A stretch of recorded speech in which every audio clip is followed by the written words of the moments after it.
You got to introduce the importance of things like nutrition and having a balanced life, as well as training as well. And I think that, yeah, from a dad's perspective and from someone that loves esports, and I'm not going to push back against anything like that.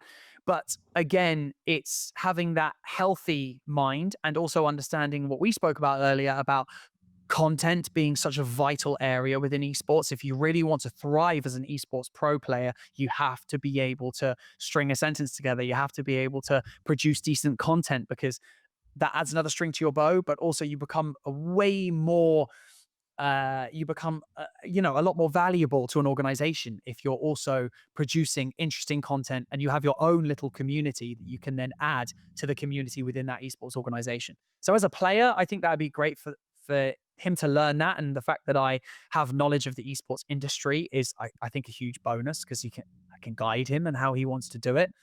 But, in other elements, if you wanted to go in as talent, there are foundations that you need to learn. You can't just be thrown into it. You have to understand what you're doing, understand your core audience, and, you have to be able to communicate correctly and understand all the ins and outs of production as well. I guess that's one of the things that, as a dancer, that I didn't mention that was beneficial for me going into being a host, was that I understood all the behind the scenes stuff as well, from being a dancer backstage and taking part in these events and TV shows like X Factor and Britain's Got Talent. You understand how production works. So then going into being a host, I already had that foundation of knowledge about production, cameras, angles, talking to people on set and understanding what everyone's role is.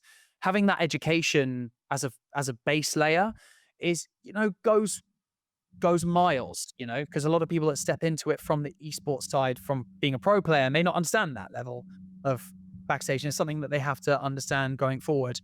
And so, yeah, I think that having foundations going into something like esports is essential, because then, you truly want to be ingrained in that community. And yeah, love what you do. Don't do it if you don't love it. So, because there will be difficult times along the way as well.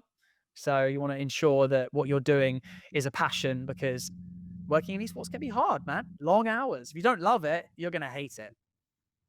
Yeah, I love what you said, where it's like that's translatable for everything, is just love what you do. But obviously, before we go, I think it's worth that you plug in all your socials. You mentioned your live streaming Apex, but everything, just so if anybody wants to find you, they can. Sure, yeah. So TikTok and Instagram is I am Mr. Banks.